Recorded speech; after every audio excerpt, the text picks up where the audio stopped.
What's up, guys? Kevin Cage here with another XRP update. Like and sub if you want daily crypto news, and let's dive right into this one. So I'm going to be sharing some very conflicting points of view. Let me know your thoughts down below in the comments. So we are on the World Economic Forum's website, the WEF Monetary Policy, Sustainable Development Goals. You guys get the gist. I often joke around and say the 1% of the 1%. And we have head of crypto at Visa, Mr. Sheffield. Now, of course, if you have seen this only has about 200 views. I'm only going to play 5 seconds in this one of Jeremy Allaire, CEO of Circle, and Mr. Sheffield discussing this partnership with Circle because we have the huge news of USDC being a settlement mechanism. Now, I'm going to share some conflicting points of view with this. Is this a really good thing?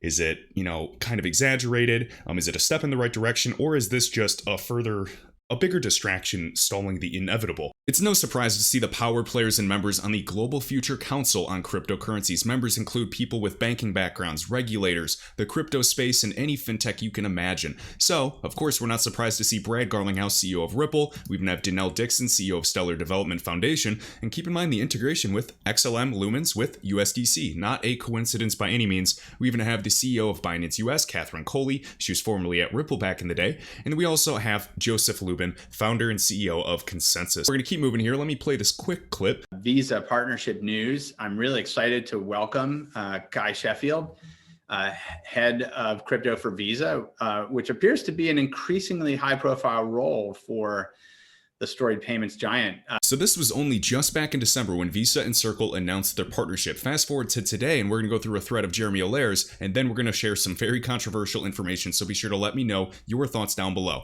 And naturally, if you guys have been in this space for a while, you've researched XRP, you understand that stablecoins are not going to solve the issue at hand here. Of course, they can complement the network, maybe even at least add some efficiency in the domestic system, but the way this current setup is, I'm not super impressed, to be honest. That might upset some of you. On the other hand, I do like this publicity. This is driving adoption, driving attention to the space, but we have a long way to go. Right here, major USDC news. Visa has become the first major payments network to support USDC, US dollar coin, as a native currency and settlement system on its network. This is massive news and marks a major turning point in mainstream adoption of crypto. With USDC being the fastest growing digital dollar in the world, connecting its use to existing global networks will accelerate its adoption as both a store of value and a medium of exchange. Next up, and this is what I wanted to highlight, we can see, what does this really mean? A customer who has a USDC in a wallet and a card attached to their wallet, there are now dozens of these of course, can spend at any Visa accepting merchant. Okay, that's good. And the USDC is used to settle the transaction with Visa instead of the legacy banking system. Now that sounds good in theory, but is this really disintermediation? Is this actually reducing the amount of middlemen at hand and at play here? Well, stay tuned. For Visa, this means that they get the money as fast as blockchain moves the funds without reversal risk. Okay, that's beneficial. Without the time delays and costs of SWIFT and ACH, etc. Yep, that's huge as well. Now, this is OTT, over-the-top money, and a major step in our mission to build a new global economic system on a more open, global, safe, and inclusive foundation built on crypto and blockchain tech. Now, I like the verbiage here. Of course, this is what I'm rooting for. In DLT, the whole mission, yes, it's about inclusion, financial inclusion. If we do not do that, and these silos and walls are still built, in my opinion, blockchain DLT was a failure. Now, huge congrats to Mr. Sheffield. I still can't say his name. I don't know if you pronounce it Guy or not. And the team at Visa for really putting your money where your mouth is and embracing the future. We welcome you with open arms in the movement towards an open internet of value. Now, I would like to share some commentary from Arturo Portilla. And now keep in mind, he's actually, in fact, a Mexican tax and fintech lawyer. So I do value his opinion right here. Even Wrath Economy just kind of summing what he set up. Nice exposition of the USDC news. Undoubtedly, stablecoins have an important role moving forward, but so far most of the schemes, these payment schemes today, using them just replicate existing structure without doing anything different or even better. So we want innovation. We want to go from 0 to 1 in this space. So before we get to the really good stuff, I'm going to read this thread. Let me know if you agree or you do not agree. We're going to talk about another project at the end of this video, as well as some additional commentary on XRP utility. So let's get into it. After reading 6 or 7 articles about this announcement, I think I finally got the weed out the unsubstantiated noise and actually understand how the USD settlements and payment process on Visa's treasury will work. Crypto.com users who hold USDC and have a Visa card attached to their Crypto.com account make USDC payments to the Visa merchants. Next, USDC payments are then cleared, but the funds are not immediately transferred by Crypto.com to Visa, which would be the actual settlements. Right here, 3. At the end of the day, Crypto.com sends a USDC batch transfer over Ethereum to Visa's Ethereum address held on Anchorage. Of course, we know Anchorage is also listed XRP. Hence, settling its intraday payment obligations, Visa is then taking some credit risk, which will translate into costs for Visa partners and merchants. Interesting. So we're not really using the full potential of blockchain today by any means. We are still getting our feet wet, and I'm waiting for us to jump into the deep end. 4. Once Visa has received the USDC batch transfer on Anchorage, the latter uses its bank charter to redeem the stablecoins for actual dollars and deliver them to Visa. Now, Anchorage does in fact have a very, very nice bank charter. But I believe that even Avanti with, what's her name, Caitlin Long, thanks to her, as well as Kraken, they even have a more powerful bank charter within the United States jurisdiction. Visa, and this is regarding crypto, of course, Visa uses the dollars to settle its outstanding payment obligations with the merchants acquiring banks. Now, here's his personal take. Let me know your thoughts.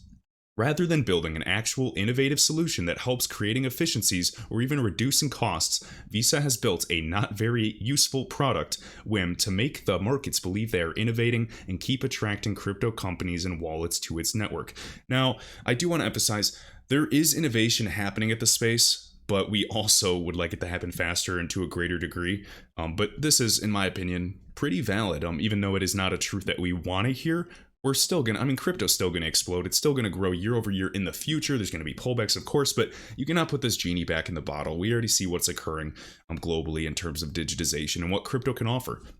And of course, watching Ethereum is very exciting, very nerve-wracking. We're watching a lot of innovation. I'm personally rooting for ETH. I'm rooting for Flare Networks. I'm rooting for anyone that's just trying to innovate. So I'm not a maximalist. I just like utility. I'm trying to capitalize on what's to come here between these market fluctuations between all assets. I have long-term holds. You guys get the gist. What you do is up to you. And please, please, please just always do your own research. Decide for yourselves. Everybody's situation is different. Hold up, guys. I have to zoom in really quick because I am squinting on this widescreen monitor and I can barely read it. So also, due to price volatility, batch settlement is most likely unfeasible with non-stable coins. I don't think this specific solution will evolve into integrating cryptos like Bitcoin or Ethereum. Now, a reminder, we see PayPal integrating and allowing, payments and things of this nature with Bitcoin, Ethereum, Litecoin, I believe, Bitcoin Cash, you name it. And what many people don't seem to understand or even care about is that batch, for example, T plus that many days in terms of settlement, that settlement-based costs associated with credit and liquidity risks into payment systems. Now,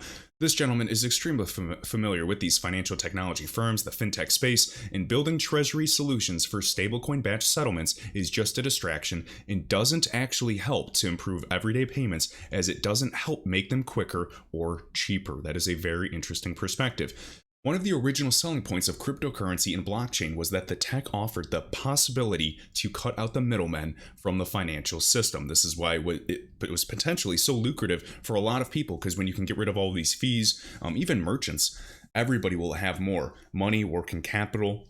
It can get very, very powerful. Visa is trying to force its participation in a system that runs on protocol rules that were designed to replace what Visa does. Yes, agreed.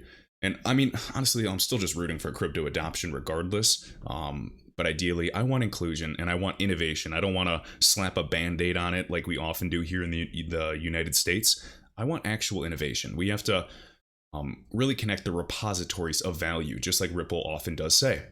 The solution built by Crypto.com and Visa involves at least 4 middlemen, 4 intermediaries that do not have a clear role with a P2P protocol, including Crypto.com, the card issuer, we have Visa as the card network, and we have Anchorage as the USDC custodian and merchants acquiring banks. Far from bringing innovation to payments, this is a hodgepodge, I never use that word, that will help incumbents perpetuate the good old payments rails into the future, at least until something like a central bank digital currency presents an actual alternative.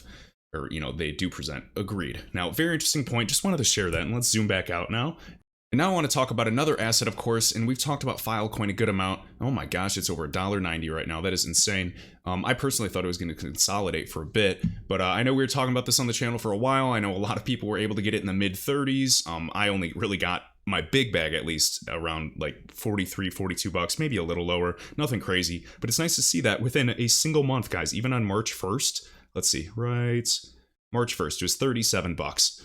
And it's already done well over a 4x at this point. Absolutely incredible. Our first targets that we marked on Patreon per the fibs, per the RSI, because we're just reading the macro trends, it doesn't take a genius, is $200. And I've already shared that I will not be taking profit with this one. This is just added to my long-term holds because I think it's worth the risk. It was one of the highest funded ICOs in history. My next target would be about maybe 600 bucks if we're lucky. And then long-term, I wouldn't be surprised if this bull run did continue. And of course, there's no guarantee it does. So you guys have to take profits and decide what, for yourselves accordingly. I think this asset could go to $1,500, maybe even $2,000 someday. And I know someone's going to go, no way. Again, $2,000 from here is only a 10x. I think that's extremely feasible. Holding storage decentralized data for humanity, for even other blockchain networks, and the interoperability is key. And I know I often goof around about follow the money. No, let's just beat it there. And it's because in this case, we're still following the money. We're still following the huge institutional investors such as the Winklevoss twins, who arguably founded Facebook. And of course, CEOs and founders of Gemini. We have Greg Kidd, who is just massive. I'm a massive supporter of him, founder of Global ID. I wish that well. Also involved with like Uphold and the Link2 platform, and specifically Ripple. You don't have to get me started on that. And that's just what I pay attention to. I read the tokenomics as much as possible. If the asset does have a white paper, even a light paper, I take the hours to at least go through the important aspects of the token distribution schedule. I'm doing my best. It's not like I understand everything, but the more you get involved in the space, the better it paints a picture. If there's interviews, look up the interviews. Sometimes they only have 50 views. People don't pay attention to these boring assets, and you have to, in the bull run, this is it's really not, it doesn't take a genius. Now, when the bear market comes, that's when I'm going to get back to focusing on lending and earning conservative passive incomes and getting yields on my assets and doing whatever it takes necessary, specifically providing liquidity in Flare networks, maybe attempting to run some nodes on a few other assets that I'm watching. So yeah, I know we say follow the money, I know we say we beat the money. Well, what I mean by beating the money is you get there where you anticipate that more of the funds and more of the value is going to flow. Because again, once you break these barriers to entry, money flows where it's easiest to go. Right here, we have Greg Kidd, co-founder and CEO of Global ID. Just a quick reminder for anybody that's brand new. He was back in the day a consultant and director at PFG. This is known as the shadow regulator in the space. Has education at Harvard, Yale, Stanford, etc. And we even have the chief risk officer for Ripple, and he's told his story about finding out about XRP, how passionate he was and is, and supports this asset. I'm extremely excited for what's yet to come, and further integrations with, of course, PolySign, Global ID for identity. There's just so many things, and my head is spinning. And now we're looking at all these new ODL corridors that are being built around the world, new acquisitions, new even mergers that are occurring. So yes, I think the best is yet to come. I'm not trying to quote anybody. I just believe and have high hopes for this asset. It's not really my style to hold an asset for several years, continuously see good news. We're on the precipice of getting regulatory clarity, and the SEC is making themselves look like a fool. And then I'm going to capitulate now to go chase an asset that might double? No, I'm still going to be holding my bag. I'm trading with my other side cash, and I'm making the most of this market. I did not come this far to come this far. Whatever you do is up to you, but I just want to encourage you guys to do what's best for you. You have to dig deep. Do some research. That always helps me stay calm when, freaking out and acting out of emotion. My biggest financial losses, the dumbest mistakes I've ever made, were when I was acting out of emotion. Also co-founder of Global ID. So beautiful. Just wanted to point that out, and I hope you guys enjoyed this one. Let me know your thoughts down below, and I will catch you in the next video.